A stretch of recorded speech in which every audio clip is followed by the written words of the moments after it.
Welcome. I'm Jessica Tietjen, and this is the Evolving to Exceptional podcast, where we talk about reaching peak performance in our workplaces, homes, and communities so that we can live our best life possible, an exceptional life.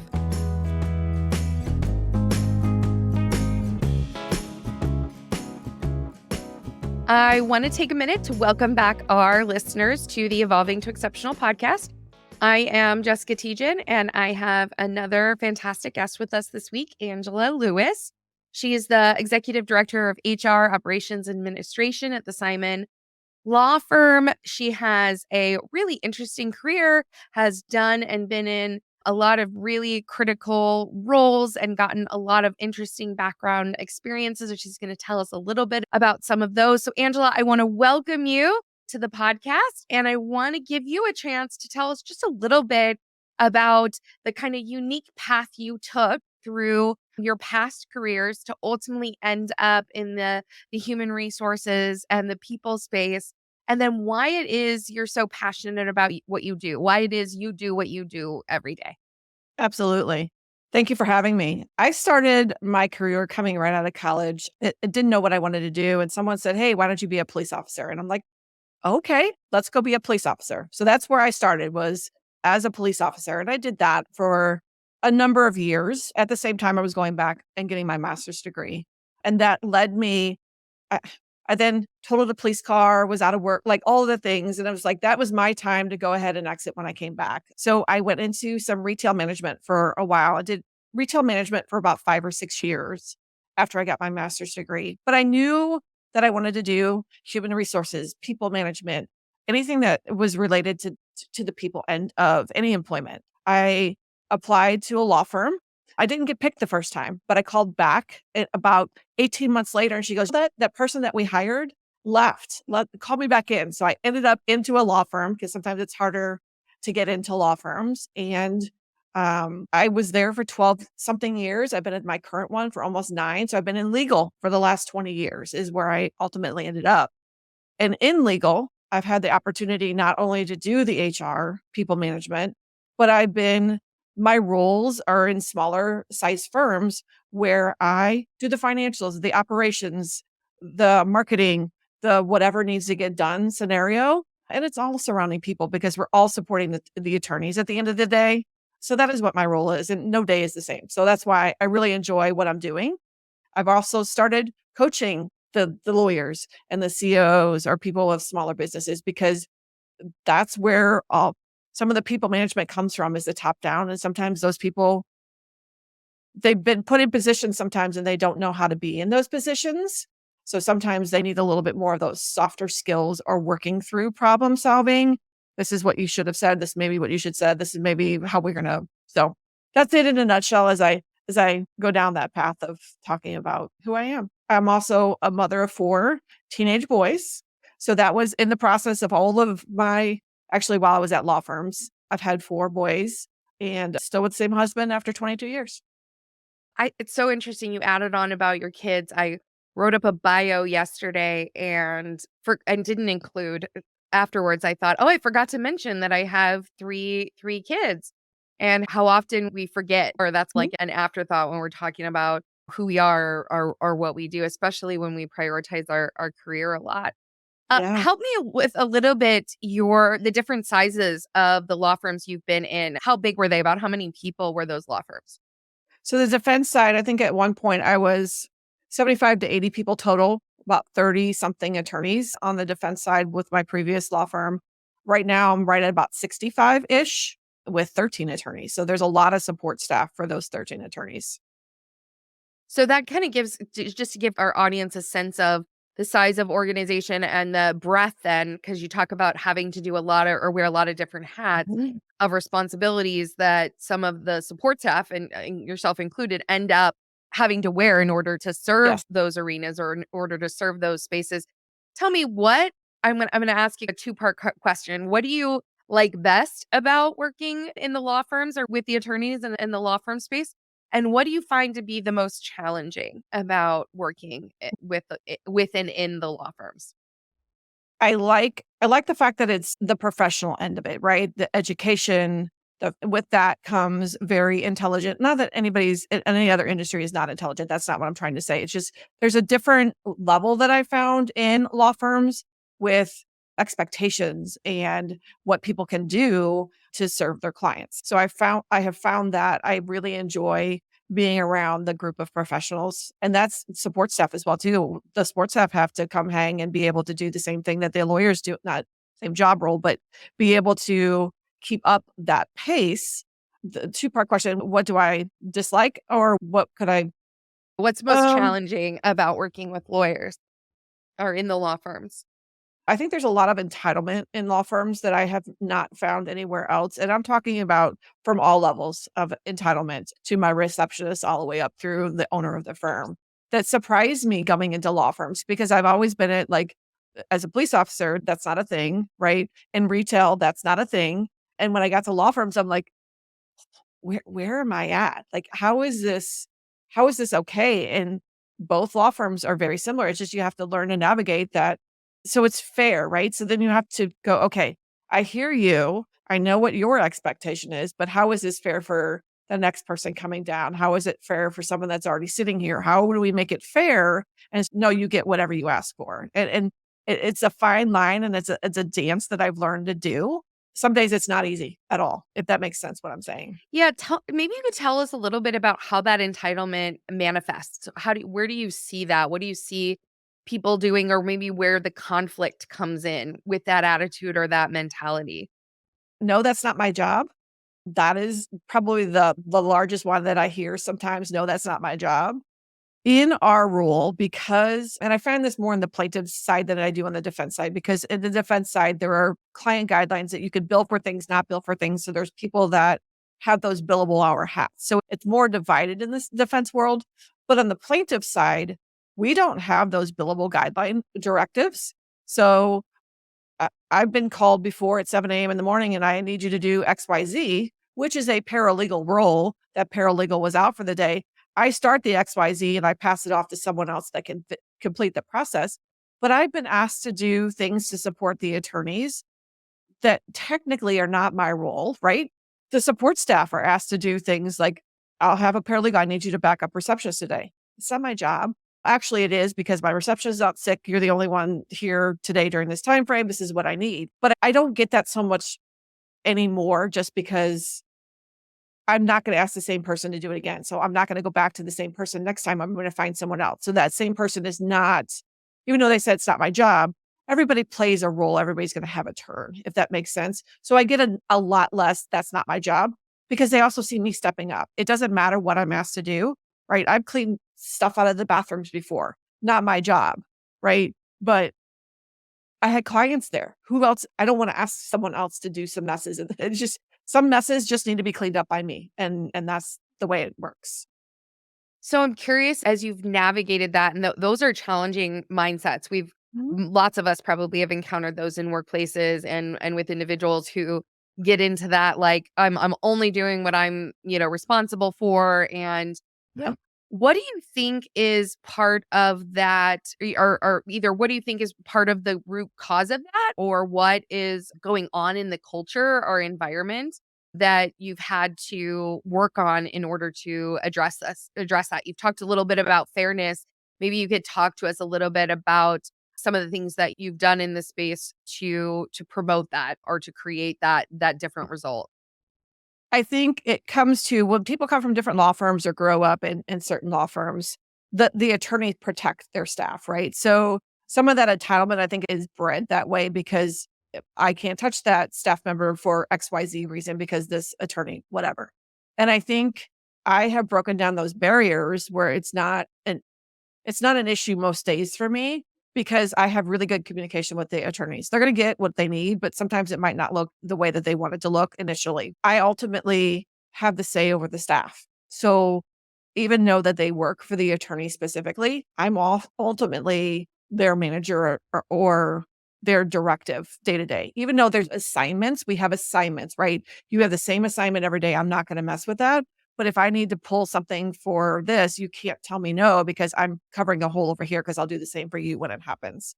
So I think the barrier breakdown in terms of how I've solved that problem is having a really good communication, open communication with the attorneys so they know that I'm not trying to slight them in any way and that I'm just trying to make the business and clients happy and keep it flowing. And when they need something in return, I will do the same for them. And I've shown that consistency where that's broken down those barriers.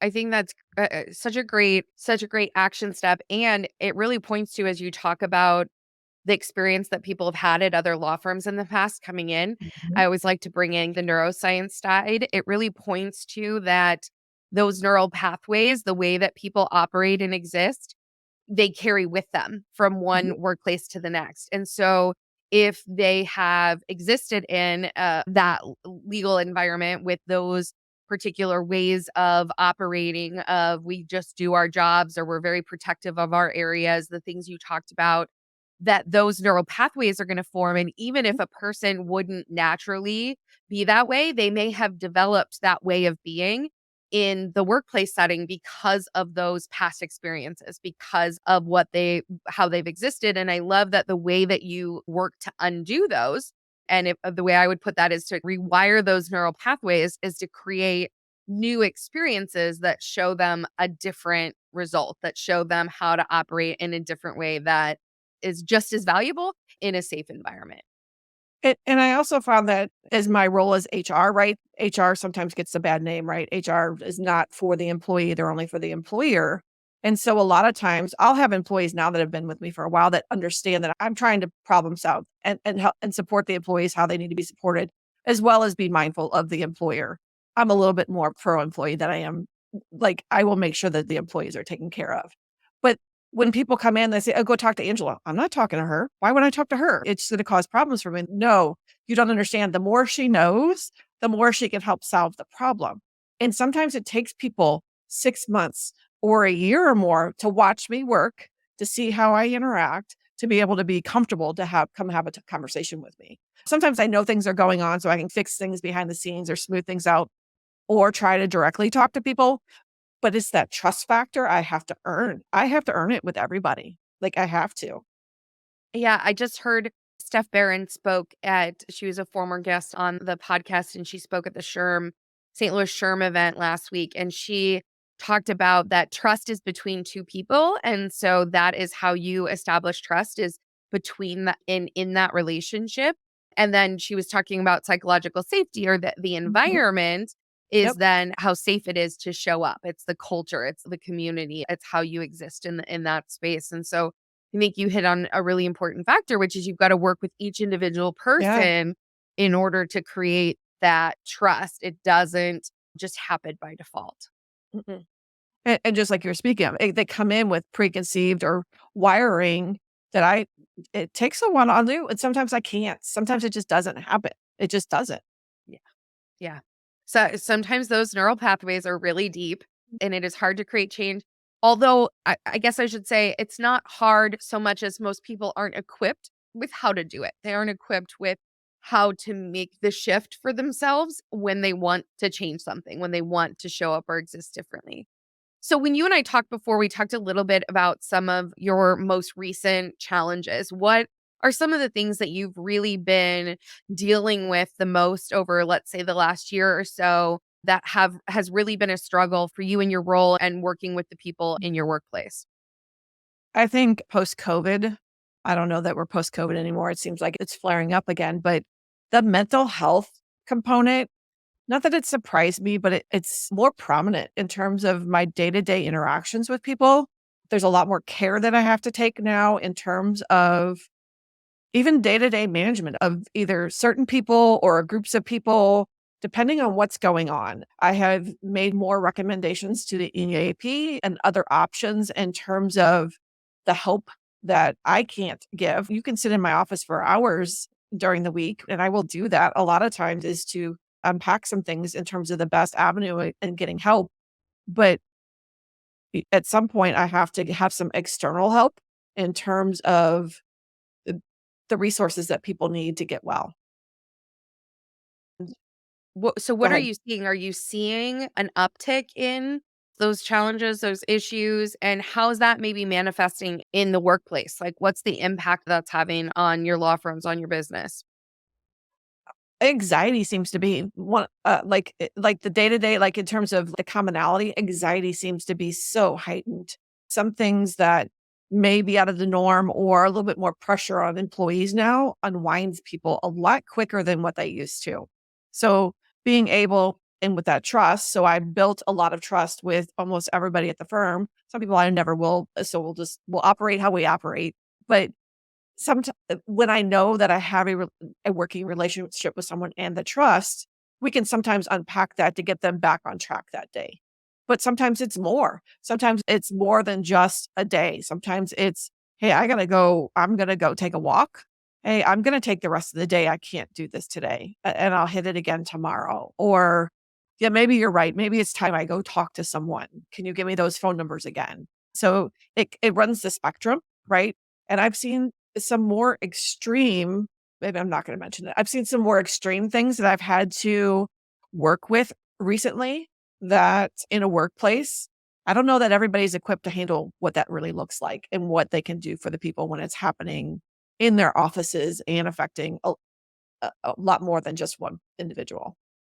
I think you're pointing out a lot there in terms of one that there is this sense that people, by and large, I'm not saying every person, but by and large, people are operating right at capacity or even Mhm, beyond capacity. mhm, And I recently spoke at the SHRM conference or at a SHRM event, and I talked about that one of the challenges I had when I went through my burnout experience, when I went through my situation, was that I didn't know what burnout looked like. So I didn't even know that it was burnout until a year later when I could finally go, oh, that's what happened. And I think people think that burnout, when we say burnout, it means somebody is imploding, mhm, completely non functional, but burnout looks like a person that's going to work every day, that is mhm, still functioning, that is still paying their bills and taking care of their family. And underneath it, they are negative and cynical and exhausted and overwhelmed. And they might be starting to feel like they're not really doing a good enough job, mhm. like that things aren't really fair, like things aren't working out the way that they would want them to. And they fall into this disengage trap, but they still look like a functioning, Yes. performing person. And so we often talk about mental health issues, but the issue is, from my perspective, it is mental health, but it's actually full physiological health because Yes. it is everything that's impacting that person. It's all those experiences. And one of the things we talk about is that we take our bodies with us everywhere, and our bodies store that stress, whether we move through it or not. And so if we have stress at home, if we have stress at work, it's going with us wherever we go and Mhm. impacting everything we do. And at some point, it boils over into those much more serious situations where there's the potential that they might hurt themselves, they might hurt other people, they might do self-damage either through substance abuse or just through how they're not taking care of themselves. And Right. all of those things compound together and are creating a really tough situation for workplaces to operate, of course, but for individuals to operate within them as well. Yeah. Yeah. And yes, I agree with all of that. And so having the individual discussion, but what I've also started doing is bringing in lunch and learns, right? So an outside speaker that would give people ideas on terms of how to decompress, what they can do differently than maybe going have 3 drinks after work. Maybe it looks differently because you start having different habits, right?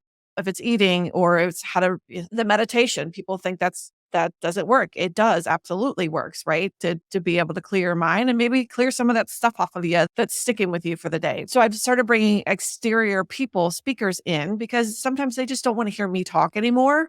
And if you hear someone else speak and maybe say the same thing that I might have said to them individually, something will stick, right? Because everybody has to choose to make change or to do things themselves. I can't say you need to do this. It's not going to work. I can suggest, I can put things in front of you that you may choose to do things, but ultimately it's your choice. So I've been doing a little bit more of that to try to maybe even get those that I are not speaking to me about some certain things to see if I can't get some more group effort and maybe helping them, and I didn't know that I helped them, if that makes sense too.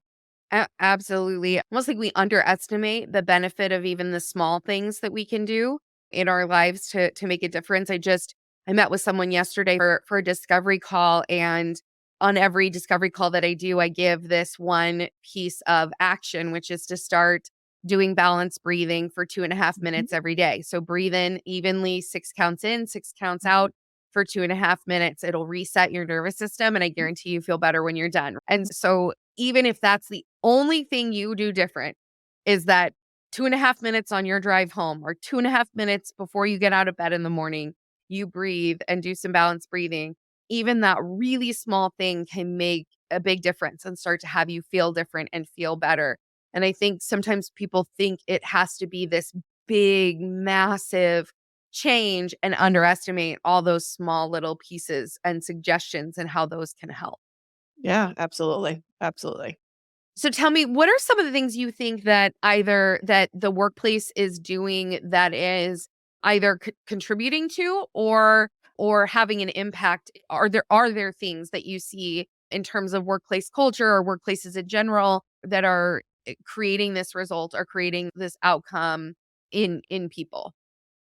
I don't Yes, and I've seen things in my consulting role and just because I talk to other administrators in general, right? So it's a small group, but it's not a small group because we all know each other in some sort of facet. But not this is gonna sound conceited, but I'm gonna say it anyway. Not everybody operates like me, right? So I've created a culture where I'm at where this is okay. When I walk into consulting places, sometimes my head explodes in terms of what's going on, what's accepted, what is being done from the top down or not being done from the top down in terms of support or not support. And there's huge turnover. And they're like, fix this. I need to fix you first, and then we can go fix the rest of this stuff. And so I do find that there's for a lot of things still going on that it's not okay. People still don't think that mental health is an issue or time off of work is an issue, and they keep just piling and piling. They'll get to it. They'll do it. It's okay. And it's not okay. We need to step back for a hot minute and reevaluate how we treat our professionals, how we treat our employees. And that's every industry, actually, because I'm in some different industries too. That's in every industry. It's not just in legal, every No, I industry. I would say these challenges are almost universal right now, and I too talk to dozens of HR leaders Yeah. and people in different organizations, and the mental health challenge is truly systemic, that there is a systemic sense of overwhelm. And I think that there are, in my observation, there's workplace factors at play. There are cultural factors at play Mhm. in terms of cost of living and inflation and just the stresses that come from that and people's sense of working so hard but still not getting ahead that wears down, and there's this fairness component that comes into play, which is highly associated with burnout when people see things as unfair. Right. And then there's just this built up stress, and I talk about it like that. As we went through the pandemic, as we went through the stresses we've had in recent years, we basically picked up boulders of stress. And unless we've moved through them, we're still carrying them around. We still have them. And moving through them is not getting a good night's sleep or having a drink and I feel better the next day. Moving Mhm. through them means actually physically moving that stress out of your body. And a lot of us don't move that much anymore, and that stress stored there. We haven't learned how to move through it. And that can cause a lot of the long-term consequences I think that we're seeing in workplaces, and like you said, all different types of industries. Is there anything in particular that you have observed or that you think would really make a big difference, that you think is it could really bring value to organizations, whether it's yours or others that are struggling with this challenge, to start to turn the tide or to start to take action and make a difference? I think it comes back down to the human level, right? It's how we treat people in general, and I don't and I don't wanna put that on the employer. I think sometimes my employees treat other peers horribly just because of I think it's the trauma that they brought in with. It's how they acted in other places and that was acceptable. I think it's really the human level that people just need to treat people how they want to be treated and take care and look truly learning the people's nuances. You don't have to be friends with everybody. It's not going to work. I don't have to be friends with everybody, but I have to learn not to get upset if I hear someone talking too loud because that's one of my triggers because I don't want loud speaking in the hallway. Really? Is that really what's going on? Tell me like, why can't we go, oh, she talks too loud. I know that she's coming down the hall. Not a big deal. And you go back to work. Why is it an unwinding at that point? So I think people bring so much stuff in with them as well, too, that they don't know how to unpack and they don't know how to treat people fairly. I think it really comes down to us as individuals and not necessarily on the employer. I think we can help facilitate that, but I think it's really the humans and the people in general. I think it's so interesting that you said that because at a fundamental level, we are what we've been. We are Mhm. this the accumulation of all of our experiences, our environments, our interactions, everything we've lived and done is what has made us who we are and how we show up and literally created our intelligence and how we are wired as humans. And we all show up with our own ways of being, our own ways of operating, and our own set of triggers, our own set of responses. And those have huge impacts, like you talked about, in terms of relationships and productivity and how people interact. One of the things I wonder a lot is whether we really appreciate the impact all of that has on performance in the workplace, and that as we ignore it or pretend it's not our problem, we don't have to offer services for that, or we don't have to people should leave their personal life at home, all those types of mentality, how much that's really impacting your results. Because when we're carrying that all around, when we're carrying those boulders around, when we're in conflict with other people, when we're dealing with internal frustration because somebody's talking too loud, Mhm. we're Mhm. not being as effective or productive or performing at our best, which also means we're less fulfilled in what we're doing because we don't feel good while we're doing it. So we feel worn out, run down, frustrated, triggered, all of the things, and then that just compounds the situation, and so it just keeps getting worse. Do you think leaders, owners, people that are in those positions appreciate just what an effect that human experience is really having on their workplace results? I don't know that people are aware. I don't know that, and, and even if you make them aware or point things out, I don't think everybody gets it, if that makes sense. I don't think that whole philosophy or way of thinking about why people interact, you just tell them to stop it. No, you can't just tell them to stop it. We got to figure out why they keep interacting that way. Why do they keep fighting over something what I see as silly, right? You may see as silly. They don't see it as silly. So why we have to figure that out. So I think even acknowledging sometimes that awareness is even there and you're not going to make change because they don't understand it. They collectively don't understand it. And sometimes someone may even know that something they do is silly. Like, I know that I shouldn't be triggered by someone talking loud. I'm just gonna keep using your example, right? Or Yeah. whatever Right. insert whatever thing is. Yeah. But I can't seem to stop because I don't know how to change my pattern. I don't know how to change or get to that root issue. Right. And I think that is where, at least in my experience, the power of neuroscience and neuroscience based coaching can bring so much value and really help people. And I'm sure you've seen this in coaching people one on one, help people get to that root issue and make a shift Yep. rather than stay stuck in their same patterns of behavior. Yeah. I've asked some really hard questions when you're having one-on-ones with people, specifically when you're coaching.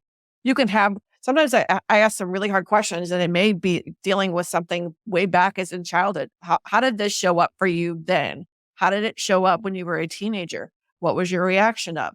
How do you think you do that now? Even having, and they're like, why are we talking about this? I'm like, because it all is affecting you, how you're responding and acting right now in this particular, like, you can unpack a lot of things, but in this particular situation, that's what I'm seeing, that it could potentially come back all the way from here, and we have to unwind what's back here and what you were feeling back there. talking about the feels, talking about the feels.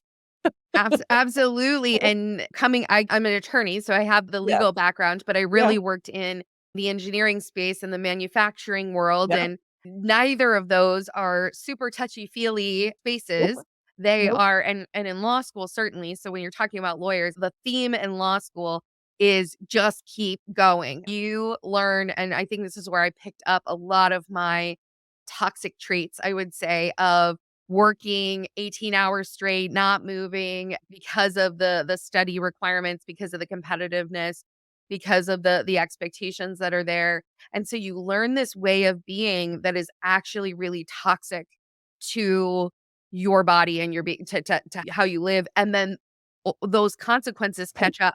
You can do it for a while. You can do it for a decade or two, Mhm. but eventually Yep. it's gonna catch up with you. So I'm curious a little bit to just ask you about some of your coaching clients or your consulting clients. And as you're working with those coaching clients, what are you seeing be some of the common themes, if there are any, of things that people are struggling with, things that people are needing to address to make changes in order to be more effective leaders or in order to run their businesses or get the results that they want in terms of their performance? I just thought of when you said that, I just thought of a client that I recently am no longer engaged with because they had a laundry list of things that they wanted me to come in and resolve and fix. And I kept coming back to the same conclusion. And this is a you fix. I can't fix this other stuff. I can't fix this other stuff first. Like it has to start with you. And having those conversations, and I'm pretty direct anyway, in general. And I do it in a kind way, but I'm very direct. I don't beat around the bush with things. I'll go right in, we'll talk about it, and we can either resolve it or we'll figure out something else. They didn't want to change ultimately. They wanted me to fix all of this other stuff that they thought was broken. Well, it was broken because their management style was really off and it wasn't consistent. And the way they spoke to people was quite frankly horrible because I ended up getting some of that too when they didn't like I'm like, okay, how you're speaking to me as an outside consultant, how do you speak to your staff? I'm quite Mhm. sure that I'm not the only one feeling the way that you're speaking to me now. For me, I can go, not mine, keep on moving. But the people that are working for you can't do that. So, but change is hard, right? They want me to fix all the other things. And that's the biggest thing is they want me to fix. Sometimes my coaching clients are phenomenal. They're like, yeah, let's do this. Let's roll up the sleeves. What do I need to do? Yes, I will read that. Yes, let's talk about this. Let's unpack this. Here's a really big problem. What have you done in the past? Okay, let's look at different avenues. And we problem solve together. And they're like, I'm going to do that. And they'll move forward. So I've had end of the spectrum, some stuff in the middle, but I, there are some willing to change and can unpack things and keep on moving, and things turn around dramatically. Sometimes I have to walk away from clients because the change factor is not there or the accountability factor is not there. And that's not something that I'm willing to keep beating my head against the wall with. Yeah, I think what's interesting how often those deep rooted challenges, those deep rooted issues, or the things that people don't want to see in themselves are the root of multiple issues or Mhm. multiple challenges. Mhm. And it's one of the reasons we do a lot. We talk a lot in our at Evolving to Exceptional in our organization around this self-awareness piece. And Mhm. that truly that is the foundation for solving and addressing most issues. And you can do set goals, and goal setting's great, and learning and developing's great, and all of that's still important. But the reason those things don't work or don't happen or don't create the results that you want in your life is because there's something internally that isn't working correctly. There's something internally that is in conflict in terms of your multiple brains and how you show up and how you operate that is Yeah. preventing you from making the progress that you want. And then it's sad when it manifests in that way where one person's challenges then impact or have an effect outward on all the people that work for and with them. Mhm. Yeah. Yeah. Which causes all of these other employees that if I would hire, I'd be getting some of those employees that were maybe potentially at that business. And here we are, I'm undoing all of the things that they've been now ingrained with another manager that has managed them poorly. So it's a perpetual cycle that we're constantly dealing with as an employer, right? Or as people working with people. I, and as we move into the future, as we keep progressing, the reality is that the people are the only factor because we are automating and using technology for everything that we possibly can. And so ultimately, the biggest lever that organizations have really is their people. Yep. And what's so interesting about that, I think, is that they leaders and organizations will spend so much time studying and understanding financial reports, Yep. strategic direction setting, how to mitigate risk and address potential risks, and all of those types of how their processes and systems work. And yet, most of them don't know how their own body works, let alone how the human body is supposed to work. They Yeah. don't understand really how does their brain interact with their body and how does that impact decisions and how does that impact their energy throughout the day and how much they're able to work and how good they are at what they're doing when they are working. And so we use measures like time, which of course attorneys are notorious for, right? Billable Mhm. hours. So as if Mhm. somehow time equated to results or outcomes. Or we use other types of like how many widgets or how many things were you able to execute rather than really understanding what it takes to create true human performance. So what do you see in terms of either your workplaces or the people you coach and the workplaces, the consulting workplaces that you've worked with as some of the things that you would most like to bring or most like to see them be doing or adding in terms of support that would bring them value right now? Hmm. I think it's the owners not seeing people as widgets, right? You brought up the word widgets, right? Not seeing them as widgets and actually seeing them as people walking around with issues just like they're walking around with issues and being compassionate, right? I'd like to see a little bit more compassion being brought in to the workplace. I think you'd be a little bit more productive actually as a whole if there was a lot more compassion because people are going, oh, they really did hear me. Yes, I'm going to work those extra 2 hours that you needed me to work at the end of the week because something came in at 4 o'clock and I was really supposed to leave at 4:15, but that's okay. I'll stay and do that because there's been compassion throughout this entire week and the support that they need to be able to do another day, to get up again, to be okay with themselves even. Like it comes back down to who they are themselves.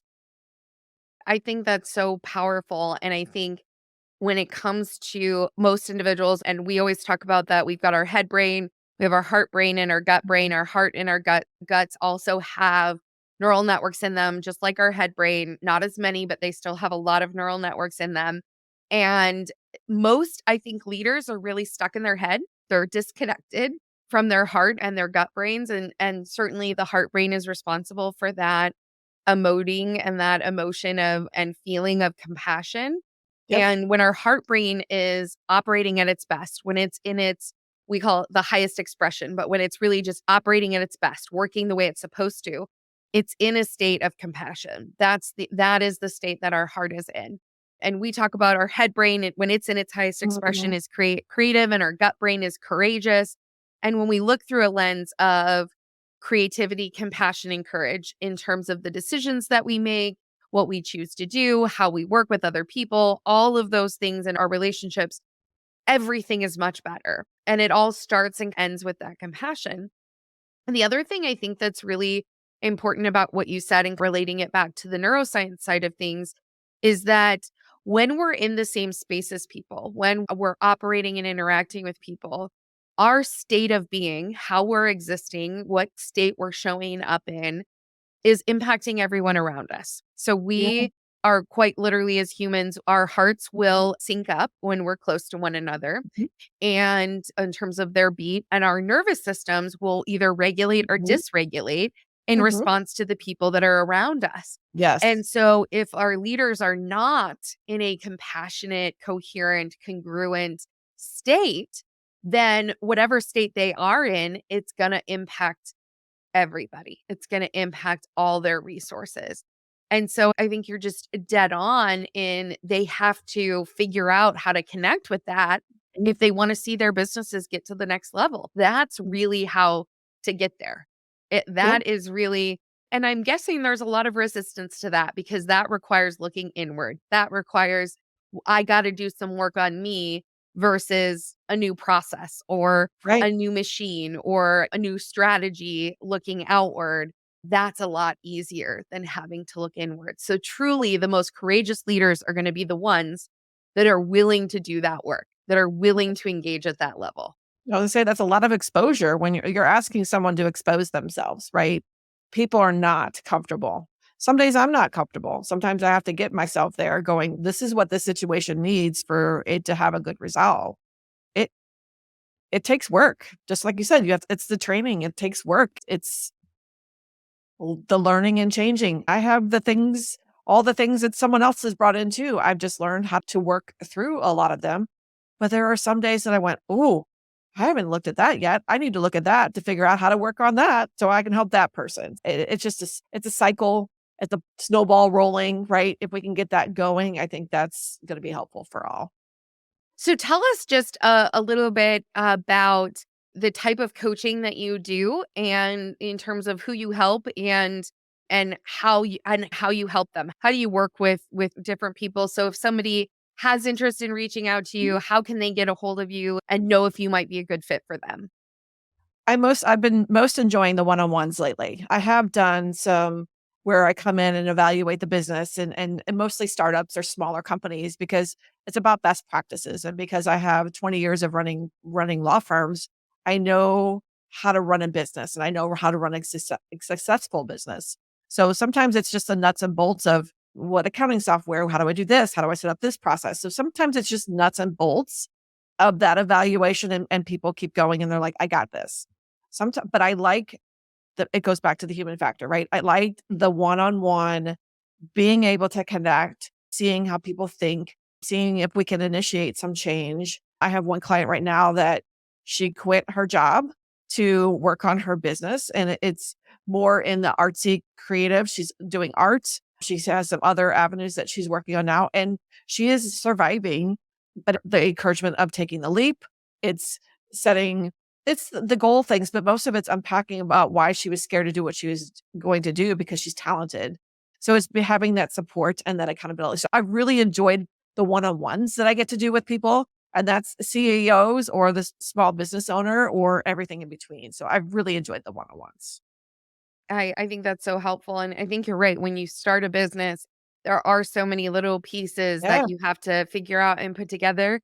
And I will also say, having been on my own starting of a business entrepreneurial journey for 2 years, that there is nothing like entrepreneurship to create or unearth challenges or issues within yourself. There's nothing like the loneliness, the fortitude Yep. that it takes, the determination, the vulnerability to take a leap and build something on your own or create something on your own to unearth those challenges or those issues. Yeah. So I've had coaches throughout my journey so far, and I don't know how anyone can do it without a coach. And I think that those that aren't are missing out on some much needed support by having somebody who can help them work through things. And I say the same for me. I have people that I work with too consistently because I do think that it is lonely at the top. You mentioned that it is lonely at the top when you're doing what you're doing, even in my role, because I don't have peers that I can talk to my owner, but he doesn't want to talk to me about some of this stuff, right? A lot of this stuff, quite frankly, I have to seek out to be able to unpack and to move and to be able to do what I do as well too. So it's beneficial for me to also have a peer that can help me do the same. So I agree with that. Absolutely. So I want to ask one final question, then I'm going to give you a chance to share any final thoughts you have with our audience. And I like to ask my HR leaders, what as an HR leader do you most need? What would bring you the greatest value in terms of your role or what you do? Like collectively as a whole. Like for you specifically. Oh, for me specifically. Yeah, as an HR Um, leader, what is it that would bring you the most value? I think I found that yesterday. And this is I'm just gonna tell a quick story. I had a disconnect from my owner where I'm at currently, right? We had been missing each other's. We had some really big personnel things that had come up this year. And I was missing him because he was either in trial, focused on something else. And he allows me the autonomy to run the firm as I do. But we were missing each other. So I felt that there was not a support on my end. There wasn't a connection. I thought some of the decisions I were making maybe were not the best and he didn't approve, but I didn't know this because I was having conversations. So it's about going in. So what I need the most is being supported. And so I went in yesterday and say, look, we have a disconnect. I need to get on the same page with you. I'm feeling this sort of way. And he assured me that's not what was going on. This is what was going on. And we had a really good conversation, right? And I felt really full and my heart was like, I was really excited when I left the room because I'm like, okay, some of these stories that I'm even telling myself was not accurate. So what I need is for me personally, and as an HR role, is to know that I'm supported, right? And to know the decisions I am making are sound and they're for the good of all. So I need the support and the backing to know that what we're doing is helping. And that's what I need. I really love that you said that. And I want to just add on to that, that I think that is truly what a lot of people need in their roles.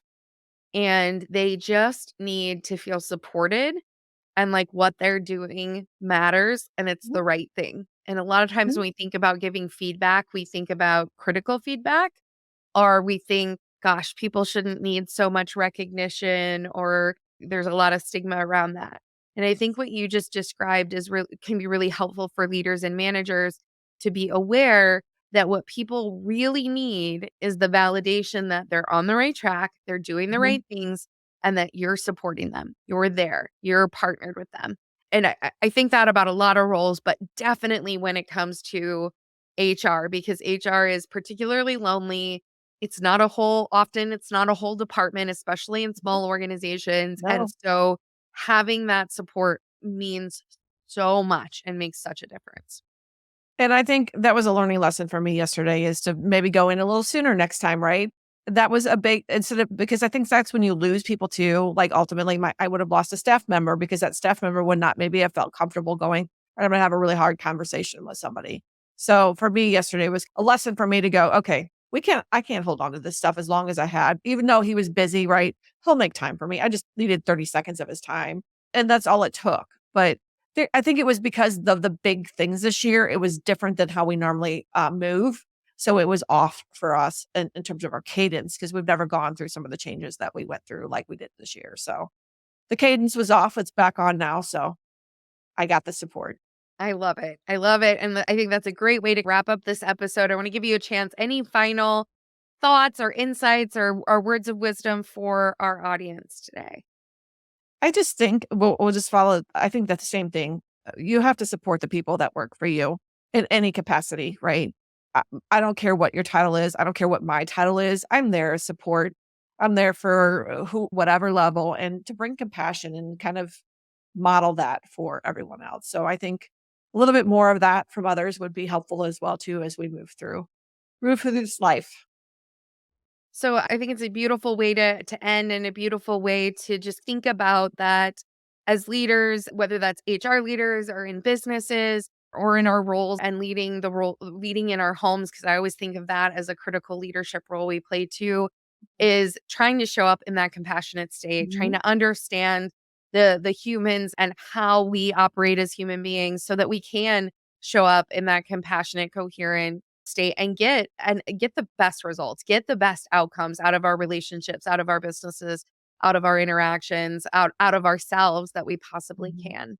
So as I wrap up this week's episode, as always, I just want to remind our audience to just always keep evolving, keep growing, keep looking at how you can rewire those neural pathways so you can have more exceptional experiences on your life journey as you move throughout your life and as you have those experiences, understanding how to show up in a way that creates all the results that you want. I hope you have a fantastic rest of your day and week, and we will be back again next week with another episode. Have a wonderful day.